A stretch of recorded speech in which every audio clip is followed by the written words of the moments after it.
guys! Welcome to my channel, Stories of Mama Niny. Today I'm going to share a book. Para siyang book review. We're going to go through the contents. You might be asking why I would want to share this. It's because this is related to vloggers, photographers. And this book is Lonely Planet's Best Ever Video Tips. Yan. So what I like about this book is that it's so compact. Ang liit po niya. Di rin siya makapal. I also like na parang cool lang siya, green and pink, and that's it. Diba? So I'm going to go through the contents. I'm going to show it to you a little closer later and give my remarks based on experience and what I read from this book. So guys, this is the book. We got this from a thrift shop. Actually, I got this during the first siguro 6 months of my vlogging career. Vlogging career. Yan. So I've read a few of this. So, what we will read inside are items that we need to be reminded of when we start vlogging. Not really just vlogging, but also taking pictures, taking videos. It also includes technical tips, creative tips, editing tips, sharing tips.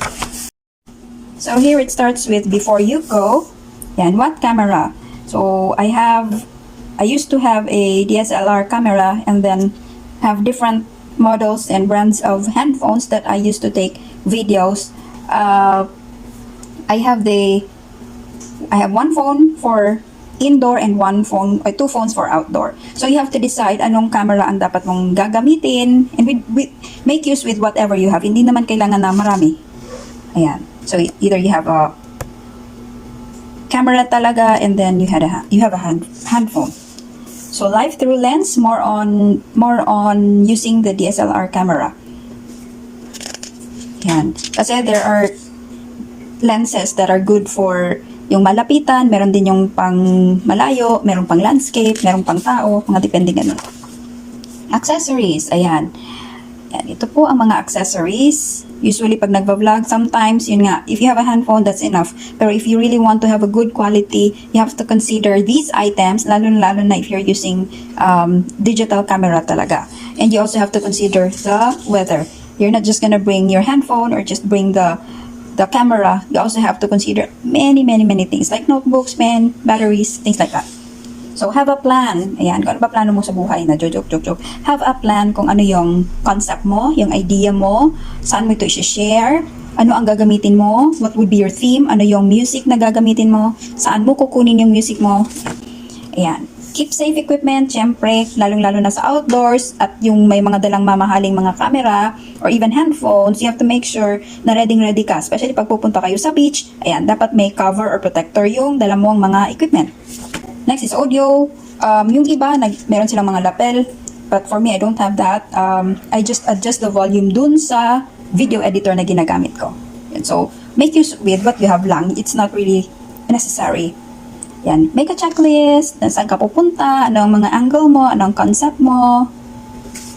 Practice makes perfect. Siyempre, alam nyo ba, yung mga first videos ko, ito, siguro mga, tama nga yan, 28 takes for just one line lang na sasabihin mo. Kasi, nandun yung, hindi ka sure sa sinasabi mo, or nervous ka, and you've eliminated that idea that you can actually make mistakes. Ayun, sabi nga nila, it's okay to make mistakes. So, practice makes perfect. Katulad nito, ang bilis kong magsalita. Wala akong guide, ayan, flip ako ng flip. Kung ano yung makikita ko, yun ang sasabihin ko. Technical tips, ayan. Know your shots. Siyempre, ayan. When you need to know your shots, you also need to know your device. Ano bang gamit mo? Diba? Ayan, may mga handphones kasing walang wide angle. Merong iba meron. Anong gusto mo? Pang tao ba to? Pang portrait ba to? Or pang landscape ba to? Kasi mountain ang kinukuha mo. So, ayan. You have to know your shot. You also have to identify what device is best for you. Landscapes. Ayan. When I'm using landscape, when I need to shot landscapes, I use the iPhone, and I also use the Redmi phone. Yun yung best for doon. Kasi hindi nila binabago yung color. Hindi rin nag-change. Parang nag-a-adjust siya ng light. Kung ano yung nakikita mo sa mata, yun din ang makukuha ng video mo. Unlike ng Huawei, si Huawei siya, more on, hindi ko rin sure si Samsung, pero parang ganun siya yung na-alter niya yung dapat na makita. Minsan nag-change yung color, tsaka minsan pagka moving ka, parang nagko-contract Parang ganon. Yung, para siyang mata, nagko-contra kung alin dapat yung ifo-focus. So, yan. Wildlife, similar to that. Wildlife, kailangan mo DSLR kasi 'di ba? You cannot be close to the animals. Kailangan punan mo siya sa malayo. Yan, mas mabuting DSLR ang gamit mo sa ganyan. Time-lapse sequences, ayan, maganda dito si GoPro at saka si iPhone kasi meron silang ganun na feature. Action, ayan. Mga car racing or ganito, ano ba ito, skiing. Ayan, there are particular devices that are good for this. Moving na mga photos or moving videos. Adverse conditions. Ano ba to? It's not all fun, sea and sand when traveling overseas. There will be many times when the elements are against you and it pays to be prepared. Ayan. Katulad nito, hindi maganda ang panahon ngayon. And kailangan kong I have to make this very visible, so I use this one para mas makita nyo, mas klaro, even with less light. O, diba? Parang ganun, adverse conditions. And bright sunlight, ayan, it's always best na may magandang ilaw. Kahit na meron kang mga light ring o ano-ano mga pailaw, the best light is the sunlight. Ayan, lalong-lalo na if you are going to take videos of skincare. Sa totoo lang, oo. Yung iba, diba, parang nakikita mo yung mga bilog sa mata, mga ganon, masyadong makintab. Pero actually, I've watched videos, lalong-lalo na kay Mami Amy Ramos. Watch Mami Amy Ramos sa YouTube. More on natural lighting. In the dark, ayan, yun yung sabi ko kanina, yung you have to use ano ang device na proper and also use yung mga technical na mga settings like the ISO, inner views, ayan, you have to make it parang comfortable for the interviewee. Ito, hindi na siya masyadong how to set it up eh. More on etiquette, paano mag-interview. Yan. Ask open-minded questions, keep the camera rolling, leave the space for editing, ask couple of easy questions to start with. Yan. Position the camera na hindi awkward for the interviewee. Huwag masyadong malapit. Diba? Nakakahiya. Parang siyang bastos. Wild audio tracks. Talking to camera, start small, check your lighting. And keep it short, simple, concise. Ayan, if you would notice, 10 minutes is good. Parang ganun siya. If you make it too long, parang boring na. Ito, pabalikan ko muna. Use the 5 W's. Who, what, where, when, why. Yan. Para meron kang why you're doing that video. Be likable and authentic. Ayan. Marami dyan, yung mga prank-prank, yung mga ganong videos, life experiences, a day in the life, mga ganon. Mas authentic yun. Huwag mong ipilit kasi mahahalata ng mga audience mo na what you're doing, hindi mo kabisado.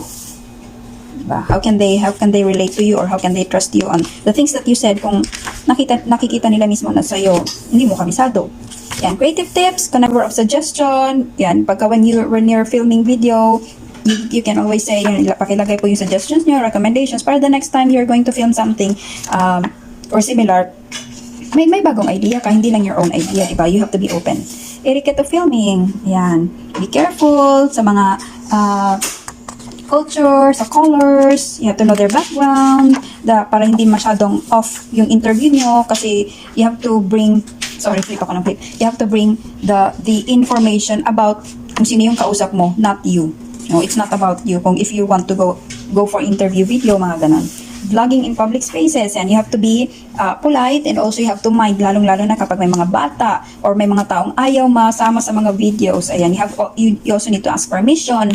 Kung pwede ba, learn the art of patience. Siyempre, pag nag-i-edit ka, matagal, walang internet, ganon. To shoot or not to shoot, ayan. You have to decide, depende kung anong sitwasyon mo. If you have a problem with your device, you have a problem with the memory, you have a problem with the situation, with the item that you want to talk about, mga ganon. And editing tips, I think more on softwares. Ayan. If you don't have, if you don't have money to buy software online para magamit mo sa laptop or desktop, there are applications na pwede mong magamit. You can use CapCut, you can use KineMaster. There are a lot, depende sa device na gamit mo, like iPhone. There are different apps na best for iPhone. Meron ding iba na best for Samsung or other Android devices. Find your tone. Ano bang gusto mong pag-usapan?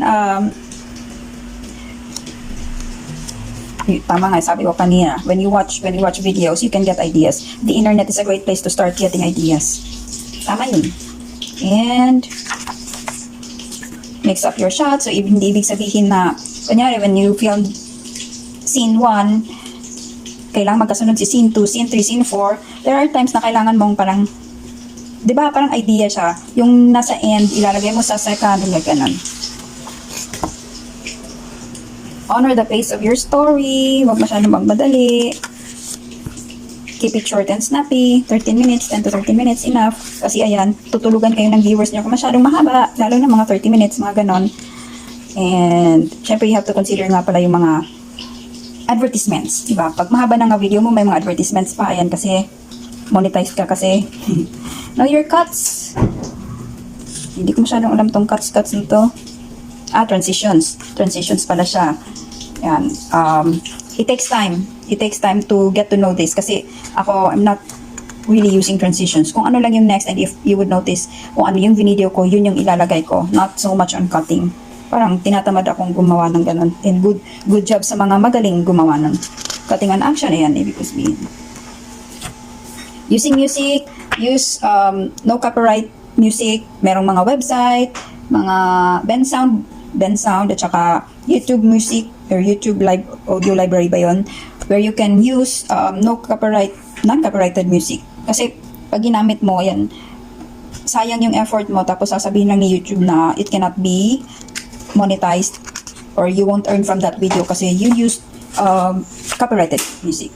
Be organized. Yan, ayan. Dati I used to have notebook, I used to have parang mga papel, listahan ng anong mga videos ang gagawin ko next, but this time I'm only using notepad kasi pagka sinulat mo parang there's no chance to switch kung ano yung mauuna or mahuhuli. But when using digital or notepad, ayan, nalilipat-lipat ko that ito ang gagawin ko this day, yun ang gagawin ko next. Sharing tips, ayan, you can always use or share it on YouTube, share it on Twitter, share link mo lang. Ayan, choose your platform. Vimeo, YouTube, Cons. Hindi ko alam hindi ko kabisado yung dalawa, pero syempre, I'm on YouTube, so YouTube. Yan. So once you have the link, just copy the link and share the link. Get the word out. Yan. Kung masyado ka namang sikat, hindi mo nakakailanganin pang mag-share. Kasi pupunta sa channel mo yung mga tao talaga. Anyway, so yan, glossary. Masyado bang mabilis? Yung glossary of words, things that you might want to learn, pero so yun guys, this book actually has parang iba pang books. Learn what kit you need and what you don't, how to capture great footage, how to edit clips together seamlessly. Ayan, this is a book from Lonely Planet na hindi naman siya lonely, maliit siya pero it's filled with a lot of information. I hope you guys enjoyed watching. I hope you guys learned something, even if masyado ko siyang mabilis na explain. Thank you guys for watching. Don't forget to like and subscribe. See you on my next vlog. Bye-bye.